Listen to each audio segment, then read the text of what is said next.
नमस्कार दोस्तों।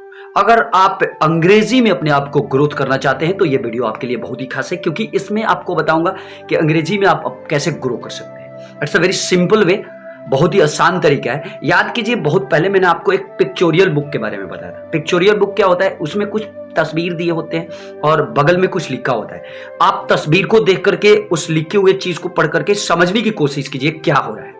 तो बहुत से मदद मिलती है समझने में कि एक तो आप तस्वीर के माध्यम से बहुत कुछ समझ जाते हैं, और दूसरी बात कि आप जो कुछ भी उसमें देखते हैं तो वो आपके लिए एक हिंट मिल जाता है, तो आराम से समझ में आ जाता है। तो फिर क्या होता है कि मैंने आपको बताया भी था उस टाइम कि दो चार ऐसे पिक्चोरियल बुक्स को आप पढ़ लीजिए, और उसके बाद क्या कीजिए कि आप नॉवेल्स को जरूर पढ़िए। एक साधारण नॉवेल्स पढ़िए। नॉवेल्स के बाद आपके पास जो कुछ भी होगा, जैसे मान लीजिए आप बायोपिक बुक पढ़ते हैं, ऑटोबायोग्राफी या बायोग्राफी पढ़ते हैं, तो ये आपके लिए अच्छा रहेगा। तो ध्यान दीजिएगा, मैंने क्या कहा, पहली बार आपको पिक्चोरियल बुक्स उठाकर पढ़ना है। कम से कम 3 या 4 बुक्स आराम से पढ़ लीजिए, उसके बाद नॉवेल्स पढ़िएगा, साधारण नॉवेल्स पढ़िएगा। और साधारण नॉवेल्स में एक नाम भी बता देता हूं, एक सीरीज आता है स्टीफन मेयर का। इनके बारे में बहुत पहले भी बताया था। इनका एक किताब था ट्विलाइट, मेरे पास है भी है, देख लीजिए। तो इसका रिव्यू भी आपके सामने दिया था मैं कि इस किताब, ये बहुत ही खूबसूरत किताब है और खास तौर से बिगिनर के लिए इंपॉर्टेंट है। अगर आप भी बिगिनर है, आप ग्रो करना चाहते हैं अंग्रेजी में, तो डेफिनेटली आपके लिए बेहतर होगा ये किताब।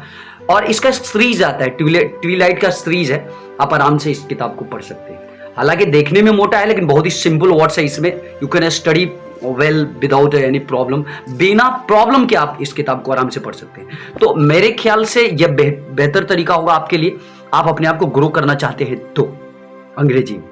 क्योंकि बहुत सारे ऐसे स्टूडेंट्स हैं जो जिन्हें लगता है, मेरे पास कॉल करके भी पूछते हैं कि सर अंग्रेजी में पढ़ना बहुत ही मुश्किल हो जाता है, ये शब्द समझ में नहीं आता। तो आप अगर ना डायरेक्ट किसी अच्छे बुक्स को उठाकर पढ़ना शुरू कर देंगे, तो उसमें राइटर्स अपने हिसाब से लिखा होता है। तो राइटर अपने हिसाब से जो लिखते हैं तो वो टफ वर्ड्स भी यूज करते हैं, लेकिन आपको ना सिंपल वर्ड्स चाहिए, क्योंकि बिगनर हैं आप। तो बिगनर्स के लिए सिंपल वर्ड्स कैसा, किस तरह के बुक्स चूज किया जाए तो सिंपल वर्ड्स आराम से मिल जाएंगे। तो मैंने आपको बताया पिक्चोरियल बुक्स पढ़िए, 2-4 पिक्चोरियल बुक्स पढ़ लीजिए, उसके बाद सिंपल नॉवेल्स, जिस तरह से ट्यूलाइट के 2 नॉवेल्स पढ़ लीजिएगा, या और भी ऐसे साधारण वेज में होगा। जैसे एक और चीज बता देता हूं, जैसे इसके लिए अगर आप नॉवेल्स नहीं भी पढ़ेंगे तो क्या कीजिए कि आपके पास अगर टेक्स्ट बुक होगा, जैसे टेक्स्ट बुक होगा आपके पास, अगर 9th क्लास का टेक्स्ट बुक होगा या 10th क्लास का होगा, 11th क्लास का होगा, तो वो भी आप कहानी वाइज पढ़ लीजिए, तो आपके लिए बेहतर होगा। कम से कम 2-4 बुक आराम से आपको पढ़ना होगा।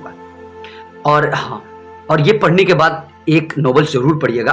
मेरा कहने का मतलब ये नहीं है कि आप नॉवेल्स ही छोड़ दीजिए, क्योंकि पिक्चोरियल बुक्स के बाद नॉवेल्स आपको पढ़ना ही पढ़ना है अगर आप ग्रो करना चाहते हैं अंग्रेजी में तो। और तब देखिए, और सबसे ज्यादा इंपॉर्टेंट है अंग्रेजी में ग्रो करने का एक बहुत इंपॉर्टेंट तरीका है, ये तरीका है, माहौल को आप चेंज मत होने दीजिए। आप ऐसा सोचते हैं कि दिन रात एक गंदा माहौल में रह करके, भोजपुरी माहौल में रह करके, हिंदी माहौल में रह करके आप इंग्लिश को सही से सीख जाएं, तो ये नहीं होगा। कम से कम अंग्रेजी के लिए आप एक माहौल दीजिए, कम से कम 1-2 घंटा अपने आप को उस माहौल में ढालिए, उस माहौल में अपने आप को एस्टैब्लिश कीजिए, तभी आप सीख पाएंगे, अन्यथा कभी नहीं सीख पाएंगे। तो याद रखिएगा ये चीज। और अंत में आपसे ये रिकमेंडेशन रहेगा मेरा कि please don't forget to read this book. इस किताब को भी पढ़ना मत भूलिएगा। ऑलरेडी मैं इस किताब का रिव्यू आपके सामने पेश किया था। इस किताब को स्टीफन मेयर ने लिखा है, बहुत ही खूबसूरत किताब है ये। इसका नाम है ट्विलाइट, इसका सीरीज भी आता है, तो आप आराम से इस किताब को पढ़ सकते हैं। लेकिन पहले अगर आप बिगिनर्स हैं तो पहले आप पिक्चोरियल बुक्स जरूर पढ़िएगा। तो बस आज के लिए इतना ही। नमस्कार, जय हिंद। अंत में यही बोलूंगा कि अगर आप न्यू है तो इस चैनल को सब्सक्राइब कर दीजिएगा और साथ ही साथ बेल आइकन को भी प्रेस कर दीजिएगा। जय हिंद।